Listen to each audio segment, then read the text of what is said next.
दूरदर्शन की ओर से मैं महेंद्र सुराना आप सभी का इस्तकबाल करता हूं और नमस्कार करता हूं हमारे लाखों लाख दर्शकों को जो इस कार्यक्रम को सतत रूप से लोकप्रिय बनाए दे रहे हैं।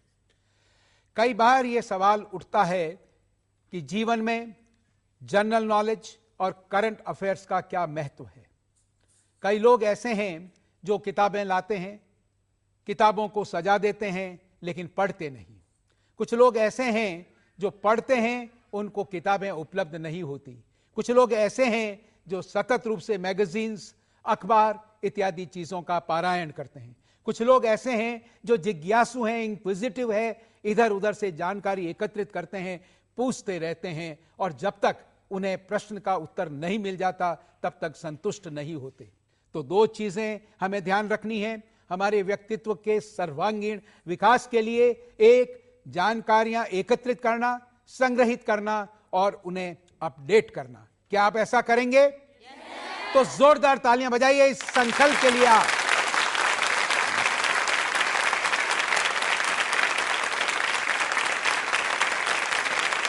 मैं दर्शकों को यह बताना चाहूंगा, RVTI यानी regional vocational training institute for women, Jaipur के विद्यार्थी आज स्टूडियो में पधारे हैं और हिंदी में यदि हम कहें तो क्षेत्रीय महिला व्यावसायिक प्रशिक्षण संस्थान।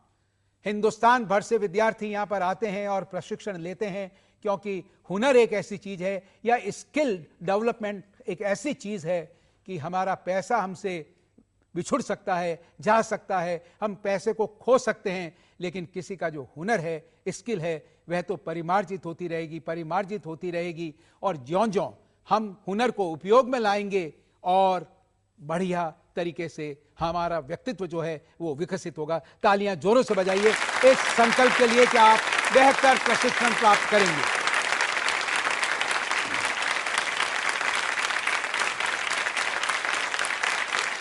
देखिए, मैं अपना सवाल कलाम साहब को श्रद्धांजलि के रूप में आरंभ कर रहा हूं। उन्हीं का वाक्यांश। वो पॉजिटिविज्म की बात करते थे। वो कहते थे हमेशा पॉजिटिव पॉजिटिव और पॉजिटिव, यानी आपका एटीट्यूड कैसा है उस पर निर्भर करता है जीवन में आप सफल होंगे अथवा नहीं। उन्होंने 3 शब्दों को डिफाइन किया था, fail, and and no. FAIL, END and NO। आपको यह बताना है 2 शब्दों को तो मैं बता दूं। एंड के लिए तो उन्होंने कहा था effort never dies, END, end समाप्त नहीं है। एफर्ट जो आपने किया है नेवर डाइज, वो कभी न कभी आपके काम आएगा। नो, NO मीन्स अगर नो हो गया, कहीं इंटरव्यू में गए, कहीं कह दिया नो, एडमिशन के लिए गया तो नो, तो इसका मतलब है NO, नेक्स्ट अपॉर्चुनिटी आपको जरूर मिलेगी। एक शब्द और, FAIL, फेल। फेल का विस्तारित रूप क्या है, उन्होंने क्या कहा था, बताइए और जीतिए पुरस्कार। इससे सरल तो चीज कोई हो ही नहीं सकती। खड़ी होइए आप जी। First attempt in learning. First attempt in learning, ma'am correct. आपका शुभ नाम? सना हैदर जी। सना हैदर। सुना ही नहीं दिया। सना हैदर। सना हैदर, बिल्कुल सही। सना के लिए जोरदार तालियां बजाइए। और सना जी, जब आपका नाम पूछा जाए और अपना नाम उच्चारित करें तो नाम का उच्चारण भी उतनी ही आवेग और तेजी के साथ होना चाहिए जैसे कि आपने उत्तर दिया FAIL, first attempt in learning. उनको श्रद्धा के रूप में कलाम साहब के लिए तालियां जोरों से बजाइए एक बार।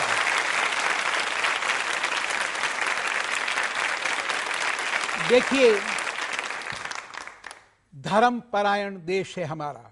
कई रीति रिवाज और हमारी संस्कृति ऐसी है कि हम कोई भी जाति हो, कोई भी धर्म हो, हम उसमें डूब जाते हैं। जब कोई अवसर आता है, कोई त्योहार आता है, कोई तीज होती है, कोई पर्व होता है, और विभिन्न पर्वों पर हम व्रत भी रखते हैं, ऐसी भी परंपरा है।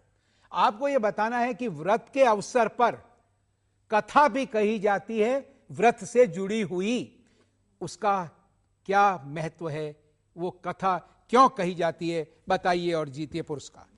व्रत करते हैं किसी देवता के लिए, देवता की पूजा की जाती है, पूजा के साथ साथ कथा भी कही जाती है। और देखिए, मैं आपसे निवेदन करूंगा, हर चीज के लिए जरूरी नहीं है कि आपने पढ़ा हो।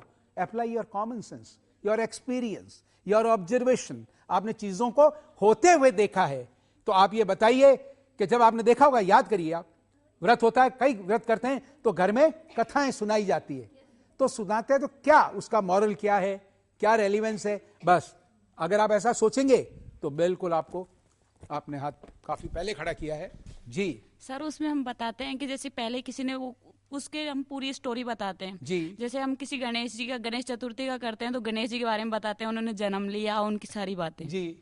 बस। नहीं तो इसको अब आप, मेरा जो प्रश्न है उसके सर उत्तर में मान्यता के परिवर्तित रूप कर में, दी, मान्यता के रूप में, उसके मान्यता के रूप में, यानी उसके महत्व को महत्व को। रेखांकित करने के लिए, यानी कोई न कोई स्टोरी या जो कथा हाँ सुनाई सर, उसी स्टोरी जाएगी, को। उसमें कोई होगा, कोई राजा था, कोई सेठ था, उसने ऐसा किया, उसको फायदा हाँ हुआ, सर, उसको ये हुआ, इत्यादि इत्यादि। Yes sir. तो उसका क्या बताएंगे, महत्व महत्व को के रूप में। रेखांकित करने के लिए। शुभ नाम? पूनम यादव। पूनम यादव, बिल्कुल सही दिया पूनम जी।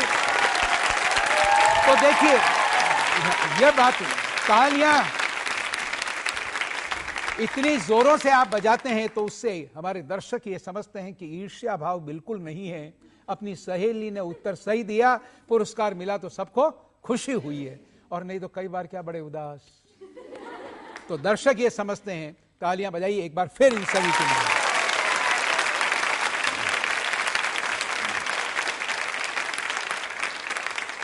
तो हम जो व्रत करते हैं वो व्रत के प्रति, उसका जो महत्व है उसके प्रति, वो देवता के प्रति आस्था और प्रगाढ़ करने का यत्न या प्रयत्न होता है, कथा सुनाना। अगला सवाल, अजमेर। अजमेर में एक झील है, सरोवर है, बड़ा ही प्रसिद्ध तालाब है, बहुत बड़ा। आपको दो सवाल, एक तो नाम बताना है, यह तो बेसिक एलिजिबिलिटी हो गई। आपको साथ में यह बताना है कि इसका निर्माण किसने करवाया, या यूं भी कह सकते हैं कि जिन्होंने इसका निर्माण करवाया उन्हीं के नाम पर इसका नाम पड़ा। तो बताइए और जीतिए पुरस्कार। इधर से मैंने पूछा, इधर से पूछा, अब बारी है इधर की। चलिए आपको पूछता हूं। आना सागर। आना सागर। अब मैंने कहा ये तो एलिजिबिलिटी है, नाउ यू आर एलिजिबल, कि आप आगे प्रोसीड करें। अब आप बताइए इसका निर्माण किसने करवाया? ब्रह्मा जी ने किया था इनका निर्माण। आना सागर का निर्माण ब्रह्मा जी ने करवाया था? नहीं। ठहरिए ठहरिए, चलिए खड़े हुई आप। सर, आना चौहान जो पृथ्वीराज चौहान के दादाजी थे। पृथ्वीराज चौहान के दादाजी थे, बिल्कुल सही उत्तर। शुभ नाम? बिंदु चौधरी। बिंदु। देखिए, बिंदु जी ने बिल्कुल सही उत्तर दिया। आप खड़ी हुई है, पहले तो मायूस मत होइए। शुभ नाम क्या आपका? गीता सेवानी। गीता जी।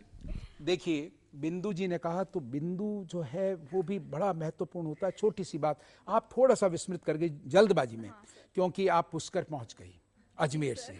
हम बात अजमेर की कर रहे थे, और इसका निर्माण जो कराया वो आपने बताया पृथ्वीराज चौहान, सम्राट पृथ्वीराज चौहान के दादा। कौन? आनाजी चौहान, उन्होंने करवाया था। चलिए आपको भी पुरस्कृत करते हैं इस बात के लिए कि आपने नाम बता दिया था, आना सागर।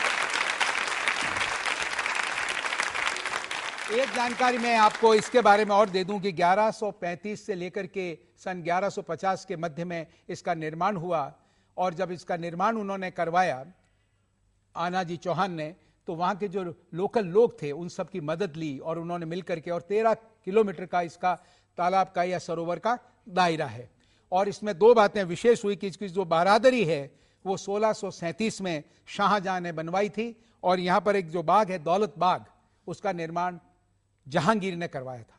और इसके किनारे पर वर्तमान में जो पहाड़ी है उस पर सर्किट हाउस बना हुआ है, और कभी ये ब्रिटिश रेजिडेंसी हुआ करती थी। तो बड़ा ही नैना विराम। तालियां बजाइए इस जानकारी के लिए भी आप।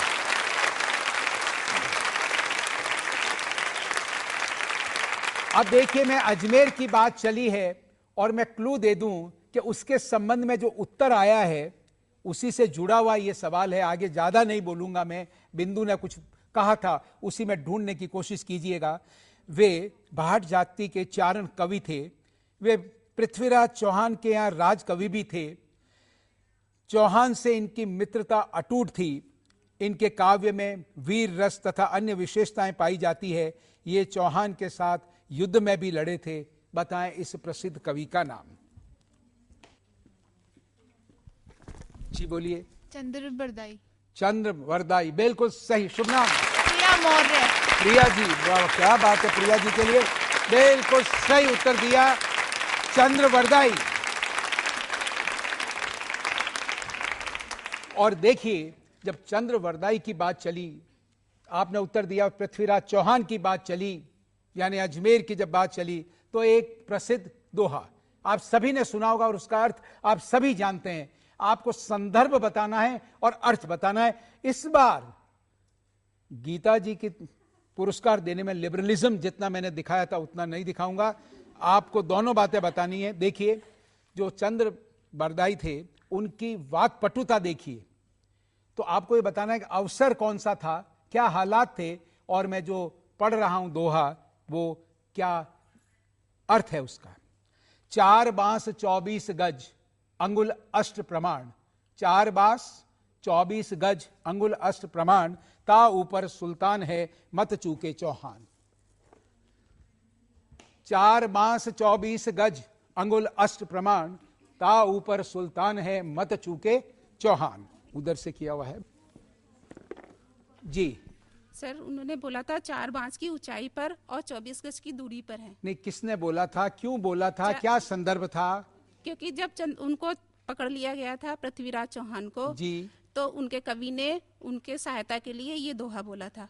नहीं तो क्या, और बताइए क्या बोला, सारा अर्थ बताइए कि ऐसा सबको ऐसा लगे कि वहीं पहुंच गए हम, ऐसा समझाइए। कि 4 बांस यानी 4 बांस की ऊंचाई पर वो बैठे हुए हैं और 24 गज की दूरी देखिए, है। आपने कहा था दूरी, ठीक है ना, आपके मुंह से निकला दूरी, ये कह रही है ऊंचाई, ठीक है, और 24 गज की दूरी पर है। अच्छा एक चीज बताइए, ये चंद्र बरदाई ने ये जो पंक्तियां पढ़ी, हाँ, क्यों पृथ्वीराज जी को खुद को नजर नहीं आ रहा था क्या क्योंकि कितना ऊंचा? वो अंधे कर दिए गए थे। वो अंधे कर दिए गए थे। आपने कहा शायद कोई पट्टी बंधी हुई थी या कुछ, आप अंदाजा है ना, ये मैं इसको कंपेयर करने के लिए, because the whole idea is to understand things and to communicate them effectively, that is the whole idea, ठीक है जी। तो अंधे कर दिए गए थे तो उन्हें दिखाई नहीं दे रहा था। शुभ नाम बताओ आप। सीमा। सीमा जी, क्या बात है, क्या बात है, क्या बात है, बिल्कुल तालियां जोरों से बजाइए।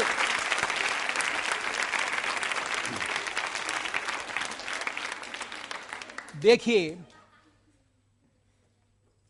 इसमें 3-4 बातें आपको एक साथ कहनी चाहिए। पृथ्वीराज चौहान धनुर्धर, उनकी सानी का कोई तीरंदाज नहीं था। शब्द वेधी बाण यानी आभास पर वो निशाना लगा सकते थे। मोहम्मद गौरी 16 बार हराया, 17 बार हराया, और अंत तो गत्वा सदैव उन्होंने उसको माफ किया, लेकिन अंत तो गत्वा ये पकड़े गए, इनकी आंखें फोड़ दी गई, ठीक है, तो बिल्कुल अंधे। कहां पर? मोहम्मद गौरी के सामने। और वहां पर मित्र की मदद करने के लिए, क्योंकि वो जानते थे कि ये नेत्रहीन है लेकिन शब्द वेदी बाण चलाने में पारंगत है, तो उन्हें यह पता होना चाहिए कि मोहम्मद गौरी कहां बैठा है, कितनी ऊंचाई पर बैठा है। तब उन्होंने 4 बांस 24 गज अंगुल अष्ट प्रमाण, ता ऊपर सुल्तान है मत चूके चौहान, और उन्होंने तदनुसार बाण को, और तीर से वो कौन मार गया? मोहम्मद गौरी। तो मोहम्मद गौरी का तो जिक्र ही तक नहीं आया था। तो और उसके बाद में उन्होंने कटार भौंक करके एक दूसरे ने आपस में अपना आत्महत्या कर ली। तालियां जोरों से बजाइए उनके सम्मान में। आ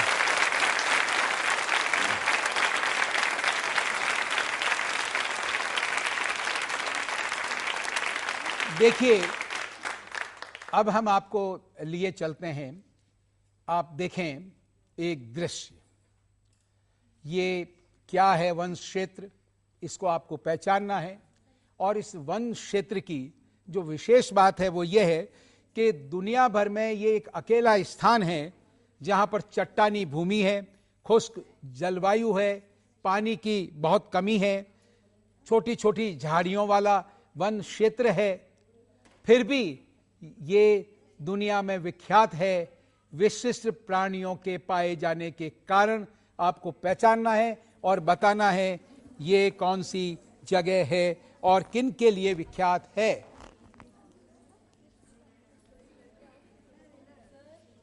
जी बोलिए आप। ये सरिस्का है। सरिस्का ये प्रसिद्ध क्यों है? शेरों के कारण। टाइगर्स? हाँ, टाइगर्स के कारण। टाइगर्स के कारण। शुभ नाम? ऋतिका। ऋतिका जी, बस थोड़ा सा वो टाइगर यानी बाघ बोलना या शेर बोलना, तो देखिए आपने पढ़ा, आपको मैंने पुरस्कार भी दिया। टाइगर मीन्स बाघ, शेर लॉयन। तो बस थोड़ा सा इधर उधर में थोड़ा सा, तो क्या होता है हम पढ़ते हैं, जानकारियां भी हो जाती है, पर थोड़ा सा इधर उधर। तालियां तो बजनी ही चाहिए जोरों से।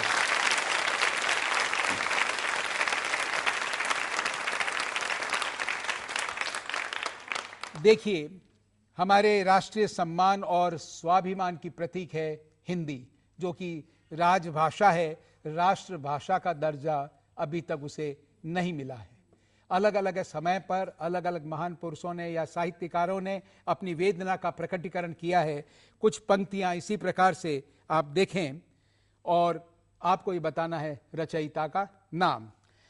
ज्यों ज्यों यहाँ पर एक भाषा वृद्धि पाती जाएगी, त्यों त्यों अलौकिक एकता सब में समाती जाएगी। ढह जाएगी जड़ भिन्नता की, विज्ञता बढ़ जाएगी। श्री भारती जनजाति उन्नति शिखर पर चढ़ जाएगी। बताना है उस महान कवि का नाम। जी पहले सर मैथिली शरण गुप्त। मैथिली शरण गुप्त, बिल्कुल सही, बिल्कुल सही उत्तर। शुभ नाम? आरती। जी आरती। जोर से बोलें। आरती भारद्वाज। नाम को भी जोर से बोला करें। देखिए दूरदर्शन कई प्रकार के कार्यक्रमों की रिकॉर्डिंग करता है और इस रिकॉर्डिंग जो कि अभी हम आपको दिखाने जा रहे हैं उसके लिए उन्हें पहला पुरस्कार भी मिला। हम यहां पर आपको ख्यातनाम गजल गायकों से रूबरू करवा रहे हैं। आप उन्हें देखें और आपको उन्हें पहचानना है उनकी गायकी को देख करके, और आपको बताने हैं उनके नाम। और कुछ पुरस्कार और भी दे दूंगा और सवाल पूछकर, तो सुने आप, देखें इन्हें।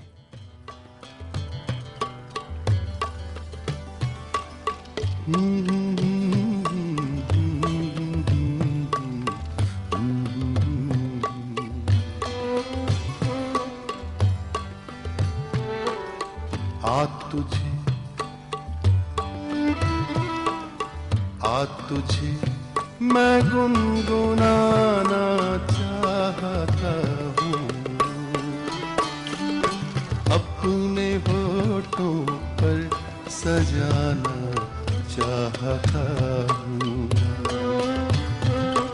अपने होठों पर सजाना चाहता हूँ। आ तुझे मैं गुनगुनाना चाहता हूँ।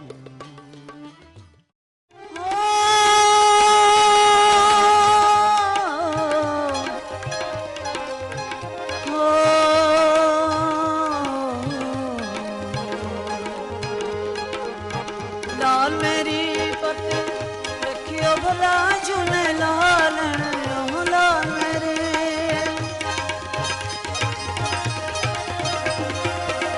लाल मेरी पत रखियो भला जुने लाल, सिंदड़दा सेवन दा शाबाज कलंदर, दमादम मस्त कलंदर अली दम दम दे, दमादम मस्त कलंदर अली दम दम दे। लाल मेरे ओ लाल मेरे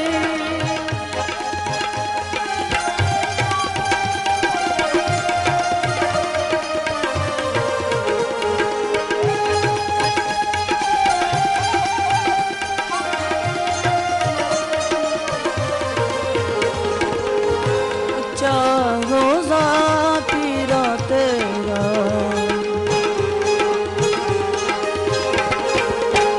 उच्चा रोजा तेरा हेठ वगे दरी या गला झूले लालन हेठ वगे रफ्ता रफ्ता वो मेरी हस्ती का समा हो। रफ्ता रफ्ता वो मेरी हस्ती का समा हो। पहले जा फिर जाने का, पहले जा फिर जाने का, फिर जाने का ना होगा। रफ्ता रफ्ता वो मेरी हस्ती का समा हो। पहले जा फिर जाने का, पहले जा फिर जाने का, फिर जाने का ना होगा। रफ्ता रफ्ता वो हस्ती का समा हो।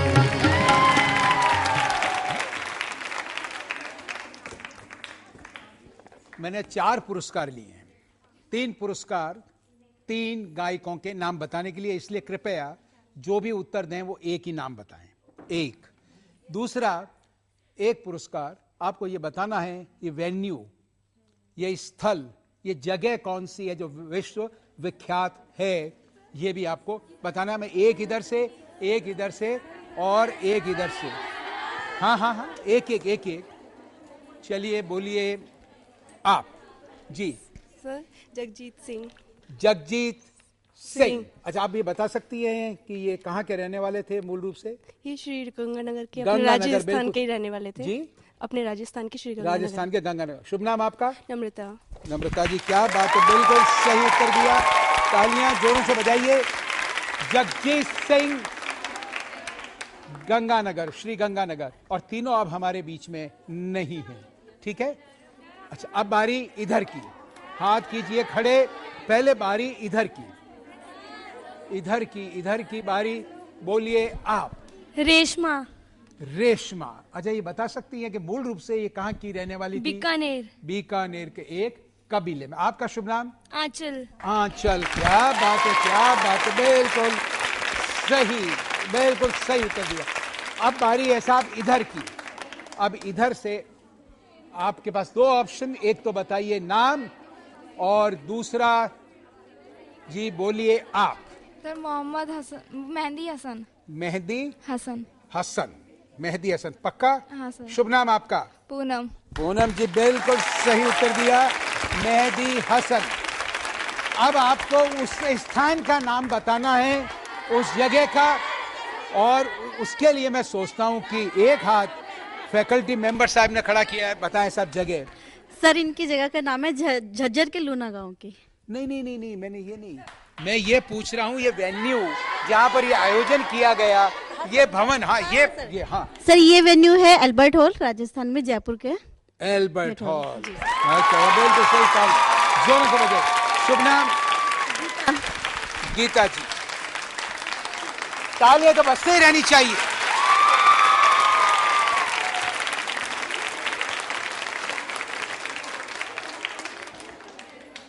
देखिए, कई बार कई कहावतें होती है और कविता के रूप में भी कहावतों को कहा जाता है, और कहावतें जो होती है वो सदियों के जो अनुभव है उसका निचोड़ होता है, और कई हमारे जो रीति रिवाज और परंपराएं हैं और जो मान्यताएं हैं समाज में, सामाजिक मान्यताएं, उन पर आधारित होते हैं और उन पर भी व्यंग्य किया जाता है कि ताकि हम उन चीजों से प्रेरणा लें और समझें। ऐसा ही है, सुने आप इसे, और आपको ये बताना है। दूर जमाई फूल बरोबर गांव जमाई आधो, दूर जमाई फूल बरोबर गांव जमाई आधो, घर जमाई गधे बरोबर चाहे जया लादो। लादो, वाह क्या बात है। तो बताइए साहब, और जीतिए पुरस्कार। इसको पूरा सटीक जो बताना होगा, सटीक बताएंगे तो देंगे पुरस्कार। बताइए आप जी। दूर जमाई मीन्स ये दूर दूर रहता है जमाई, कभी कभी आता है तो उसकी इम्पोर्टेंस ज्यादा होती है। जो जी। रास्ते से गुजर जाता है, कभी बीच में एक बार आया तो थोड़ी इसकी कम, और जो घर में रहता है उसकी तो बिल्कुल उसे कोई भी काम कर दिया जाता है, करवा लिया जाता है। जी। तो आप इसको पूरा वैसे क्यों नहीं बताते कि दूर जवाई मतलब दूसरी जगह पर या दूसरे स्थान पर रहता है, गांव जवाई जो अपने गांव में रहता है, यानी गांव के बाहर रहता है, उससे एक दूसरे पर आधारित, तो हम उसको वैसे भी डिफाइन कर सकते हैं ताकि, तो दूर जवाई, गांव जवाई, ठीक है, और घर जवाई जो घर में और रहता फिर है। उसका, तो इसमें महत्व बताया गया है जवाई का। शुभ नाम बताएं दिविता। जी। दिविता। दिविता। चलिए सब तालियां बजाइए।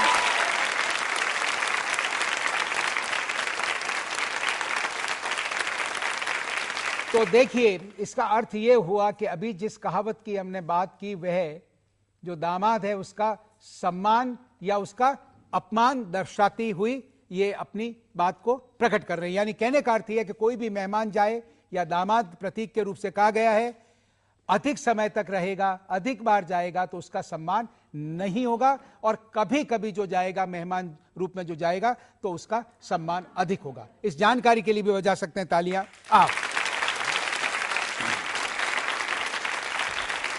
अब मैं एक सवाल आपसे पूछ रहा हूं, क्योंकि जमाई साहब की बात चली है, जमाई के ससुराल में आने की और बार बार आने की और घर जमाई बन जाने की बात है, लेकिन कई बार इसके विपरीत भी होता है।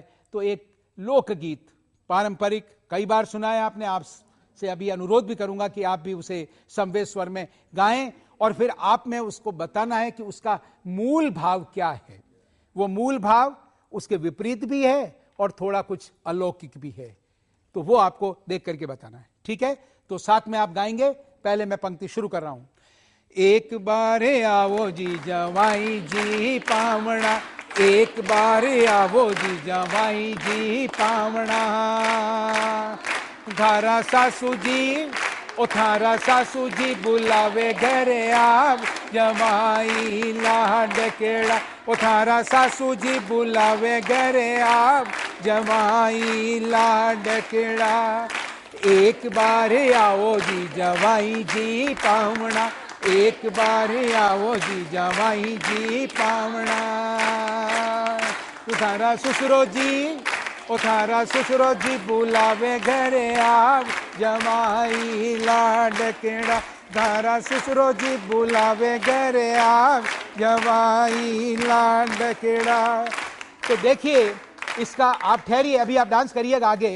अब जो मैं सवाल पूछने जा रहा हूं, इसमें कंवर साहब को आमंत्रित किया जा रहा है ससुराल में, और कंवर साहब नहीं आ रहे हैं, सासू जी को बहाना बना दिया, ससुर जी को बहाना बना दिया, साली जी कहेंगी उनको बहाना बना देंगे, साला जी उनको भी बहाना बना देंगे।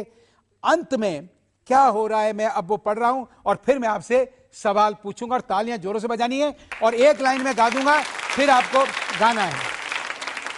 एक बार आवो जी जवाई जी पावना, एक बार आवो जी जवाई जी पावना, थानी नाजुक धन बुलावे घरे आव, जवाई लाड केड़ा, थारी नाजुक धन बुलावे घरे आव, जवाई लाड केड़ा।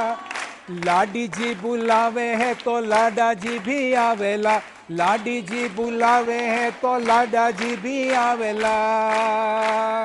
मैं तो जाऊंला ओ मैं तो जाऊंला सासरिये में दौड़, सासू जी मन ने माफी करो, ओ मैं तो जाऊंला सासरिये में दौड़, साथीड़ा मन ने माफी करो। एक बार आओ जी जवाई जी पावना, एक बार आओ जी जवाई जी पावना। बस धन्यवाद, thank you thank you thank you, तालियां बजाइए इनके लिए। अब आप बताइए, मैंने इसका पहला पद और अंतिम पद ये दोनों, अब इसका मोटे रूप से अर्थ क्या है बताइए, और जीते पुरस्कार। आपको पूछा मैंने, आपको नहीं पूछा, चलिए बताइए आप। वो ना मतलब जब वो सब लोग बुलाएंगे तो वो नहीं आएंगे, नहीं, जब वो कौन, क्या पूरा मतलब जवाई सा जब उनको बुलाएंगे तो सब ये लोग तो जवाई मैंने सा सारी को, बात कही नहीं आ रहे, फिर मैंने अंतिम पद पढ़ा तो क्या उसका अर्थ क्या निकला? पहला तो मैंने स्वयं ने बताया कि बुला रहे हैं, सब बुला रहे हैं, लेकिन नहीं आ रहे हैं। ये तो मैंने क्लू दे दिया आपको, बहुत सरल। खड़ी हुई है आप जी। जब उनको सास ससुर सब बुलाते हैं तो वो नहीं आते, लेकिन जब उनकी वाइफ उनको बुलाती है तो वो आ जाते हैं। उनके वाइफ जवाई बुलाती है, जवाई साहब आ जाते हैं। कहाँ आने को तैयार हो जाते हैं? ससुराल। ससुराल, अपने ससुराल। यानी किसके पीहर? आप लड़की के वाइफ के पियर। वाहिर क्या? शुभ नाम आपका? शिवानी गुजर। शिवानी जी, क्या बात है, बिल्कुल सही उत्तर दिया, बिल्कुल सही। तालियां जोरों से बजाएं, जोरदार। देखिए, इस प्रश्न को लेने के पीछे मंतव्य सिर्फ इतना है कि जो लोकगीत हैं रोजाना हम सुनते हैं और उसमें जो मूल बात क्या है या संदेश क्या है उसको हम विस्मृत कर जाते हैं। आपको प्रेरित करने के लिए दूरदर्शन का जो प्रयास है वो इसी बात के लिए है। अब क्या होगा, जब भी कोई गाना बजेगा आप पूरा सुनेंगे, उसका अर्थ समझने की कोशिश करेंगे। क्या आप ऐसा करेंगे? तालियां बजाइए इस संकल्प के लिए आप।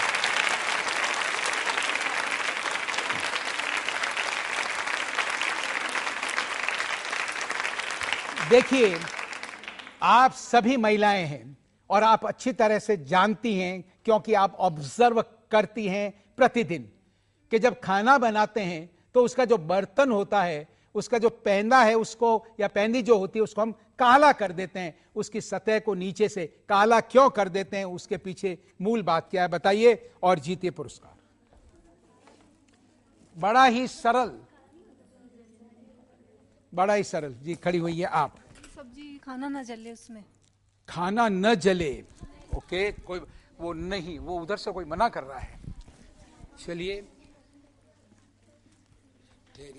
जी, बोलिए आप। जब हम बर्तन साफ करें तो जो हमारा बर्तन है वो गंदा नहीं हो, और जो हम अच्छा, साफ करें तो बर्तन गंदा नहीं हो। कोई वो कह रही है नहीं नहीं नहीं नहीं, ठहर, आ रहा हूं, उधर से आ रहा हूं मैं। मैम, बच्चियां भी पहले। जी, खड़ी हुई है आप। जी, होइए आप। जी सर, उससे ना बर्तन नहीं गंदे होते। अच्छा, बर्तन गंदे नहीं होते, ये तो उत्तर उन्होंने कह दिया। जी जी जी, बोलिए जी। इनसे पूछूं, रिकमेंडेशन नहीं? नहीं नहीं, आप नहीं। जी, जब हम बर्तन साफ करें तो है ना बर्तन नीचे से काला ना हो। नहीं नहीं नहीं नहीं, नहीं। सर, जब हम सब्जी कुछ बनाए तो ताकि है ना जो बर्तन काला ना हो। जी जी, खड़ी हुई है। सर, वो बर्तन नीचे से काला हो जाता है तो बर्तन का जो भी आयरन वगैरह होता है कि वो सब्जियों में आ जाता है फिर। अच्छा, बर्तन का आयरन नीचे से खड़ी हुई है। सर, उसका पैंदा घिसे नहीं बर्तन का। पैंदा घिसे नहीं? अच्छा अच्छा अच्छा। जी जी जी जी जी जी, बोलिए आप। जी, बोलिए। बर्तन का पैंदा पतला ना हो इसलिए। अच्छा, पैंदा पतला ना हो। खड़ी हुई है आप। खाना अच्छे से पके। अच्छे से पके। सर, खाना बनने के बाद जब बर्तन धुलते हैं वो जल्दी से छूट। नहीं नहीं नहीं नहीं, मैम, आप में से कोई हाथ खड़ा किया था। चलिए, आप ही को पूछता हूँ मैम। जी, खड़ी हो आप। एक्चुअली जब बर्तन काला हो जाते हैं, कार्बन का लेयर हो जाते हैं जी, तो कार्बन का लेयर की वजह से जो टेम्परेचर सब्जी में चला जाता है वो आसानी से बाहर नहीं निकल आते। यानी आपका इसको यूं कहेंगे अपन कि नीचे काला इसलिए कर लेते हैं कि जो काला रंग है वो काला अवशोषक होता है, एब्सॉर्ब करता है हीट को। तो जो टोटल हीट जो है वो इधर उधर नहीं जाएगी, उधर ही फोकस होगी और वो सारा यूज होगा। तो कम कम कम हीट में आपका खाना बन जाएगा, पक जाएगा। शुभ नाम मैम? लक्ष्मी सिंह। लक्ष्मी जी, क्या बात है, क्या बात है, क्या बात है, क्या बात है।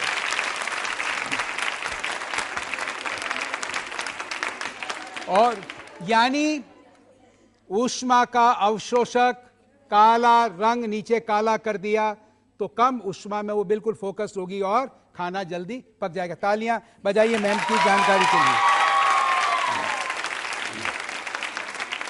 देखिए, जैसे कि कई कहावतें होती है और तीज और त्योहार होते हैं और आप रोजाना देखते हैं और आयोजन होते हैं, और जयपुर में तो विशेषता है, दुनिया भर के पर्यटक यहाँ पर आते हैं तीज को देखने के लिए और गणगौर के मेले को देखने के लिए। तो ये दोनों मेले जो हैं इनमें जो अंतर है उसको बताते हुए, तीज त्योहारा बावड़ी ले डूबी गणगौर, तीज त्योहारा बावड़ी ले डूबी गणगौर, इसका अर्थ क्या है बताइए और जीतिए पुरस्कार। खड़ी हुई है मैम आप।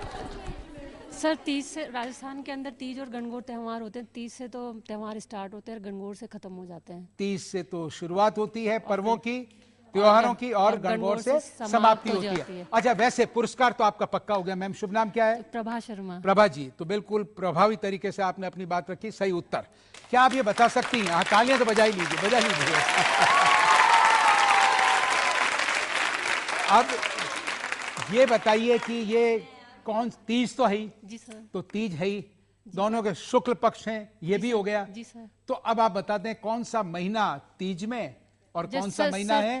तीज तो सावन में मनाई जाती है। सावन में बिल्कुल, बरसात बिल्कुल। और ना ऐसे मत बोलिए, ऐसे नहीं। चैत्र में आती है। चैत्र में आती है। तालियां जोरों से बजाइए, जोरों से बजाइए, आपके लिए बिल्कुल सही। जोरदार तालियां बजाइए, जोरदार तालियां, जोरदार बजनी चाहिए तालियां। और आपको जानकारी के लिए ये बता दूं, हम कई बार इस चीज को बताते हैं कि जब ये सवारी निकलती है माता की, तो तीज का और गणगौर का समय, पाल की वही, मूर्ति वही, श्री विग्रह। जब श्रावण का महीना, बरसात का महीना, तो ऊपर कैनोपी यानी छत्र ढक दिया जाता है। और चैत्र का महीना यानी गणगौर का महीना, बरसात नहीं होती, तो जो 4 खंबे होते हैं उस पालकी के, उन पर फूलमाला लपेट दी जाती है। इस जानकारी के लिए भी आप जोरदार तरीके से बजा सकते हैं तालियां।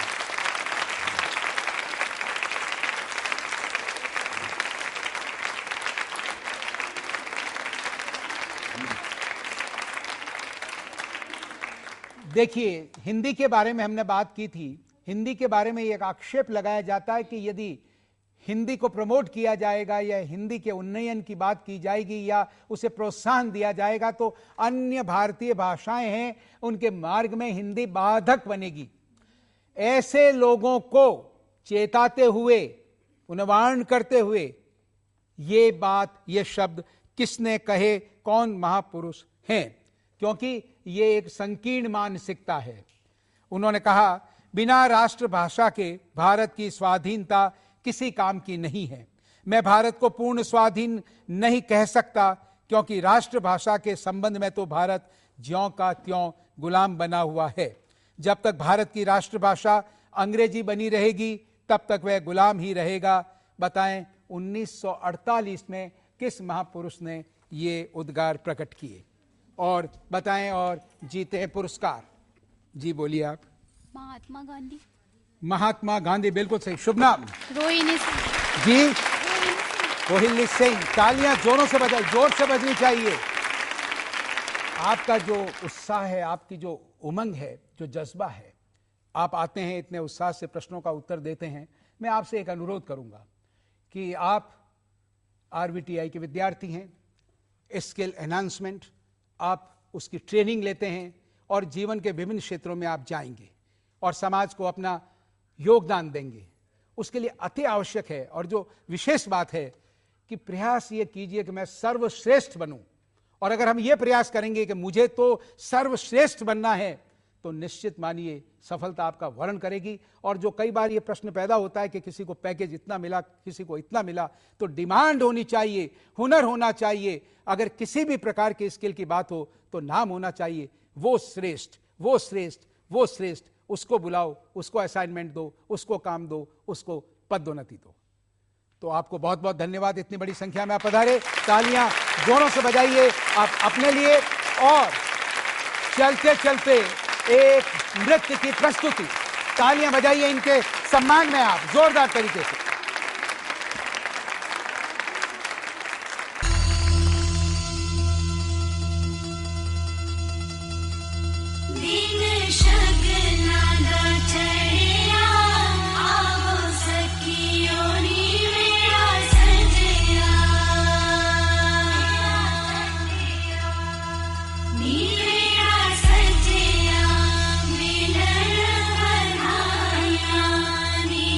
सजन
गली च रहिंदा ओ है बड़ा शिकारी एक दिन आके मेरे कोलों ले गया डाल करारी के मर जाने होर मंग लई कहता मिर्च अखां दे विच मारी के मर जाने होर मंग लई कहता मिर्च अखां दे विच मारी के मर जाने होर मंग लई